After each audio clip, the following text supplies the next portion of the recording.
Well, Laos may not be an economic powerhouse. The IMF ranks it among the world's poorest countries. It is, however, playing host to the top forum for Southeast Asian nations. And Barack Obama has become the first sitting U.S. president to visit the small, landlocked country. It's part of his pivot toward Asia, but his visit also underscores America's diminishing economic influence in the region. Azhar Sukri reports. It might have been a relatively low-key opening ceremony for a regional summit, but Laos and the other 9 members of the Association of Southeast Asian Nations have high ambitions. Nonetheless, its president sounded cautious about the future. Although the global economy has recovered gradually, growth remains slow and fragile. Against this backdrop, there is a need for us to closely follow these developments and continue to enhance the cooperation and collaboration between ASEAN member states. Laos is surrounded by China to the north, Thailand to the west, and Vietnam to the east. All of them are much richer and more powerful. But it is growing rapidly. Its GDP expanded by nearly 8% last year, fueled by investment from China. So it's against this backdrop that Barack Obama has made his historic visit.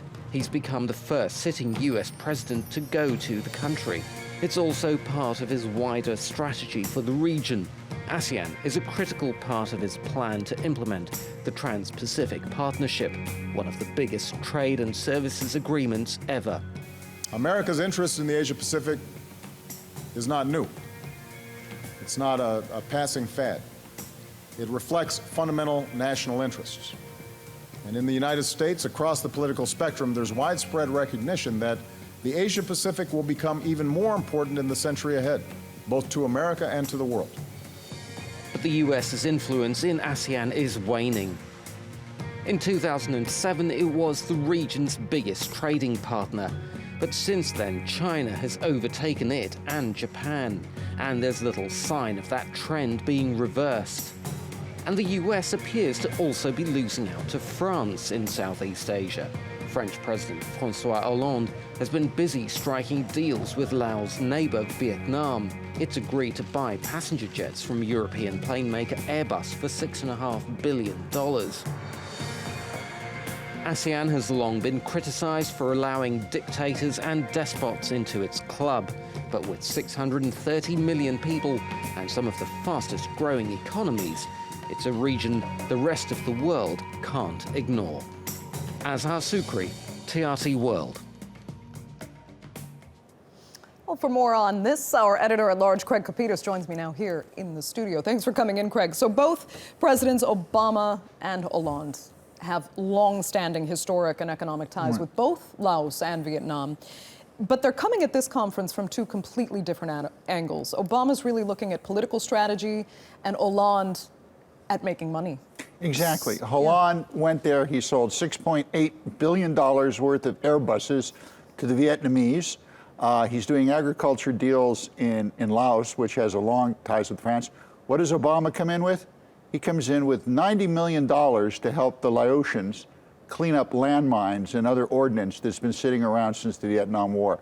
The U.S. has absolutely no foreign direct investment in Laos. The French have quite a bit. Chinese have over $10 billion over the past few years. What Obama is doing, however, which has the Chinese angry, is he's loaning the Laotians money for weaponry. Okay, but let me just make it clear that they really have no common interests on in this trip. None. None at all.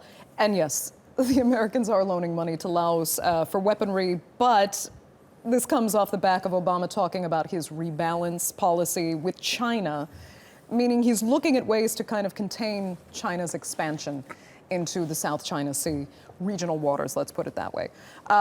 Will Laos and Vietnam back the U.S. on this, or are they very attached to their alliances with China? They are not very attached to their alliances with China, despite the fact that China's given Laos over $10 billion over the past 6 or 7 years, because the Laotians and the Vietnamese have a common cultural connection, and they really don't like the Chinese. And what Obama's trying to do is, the weaponry he's giving them are boats, little warships to patrol the coast, and old torpedo bomber planes. So the Chinese are very, very worried about this. But at the same time, the French, okay, our friends, the French, they're selling stuff and the Americans aren't. And what the Chinese are worried about here, and I've spoken to some analysts today about this, I'm going to bring back an acronym from the past, SEATO, Southeast Asian Treaty Organization.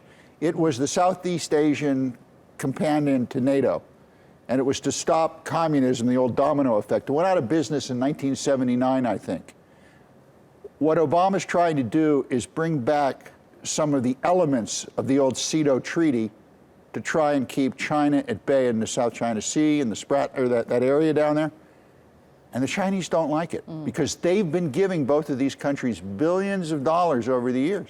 And now they're buying French stuff and taking American weapons. Let's keep our eye on that, see how it unfolds. Craig Copetas, thanks so much for coming in.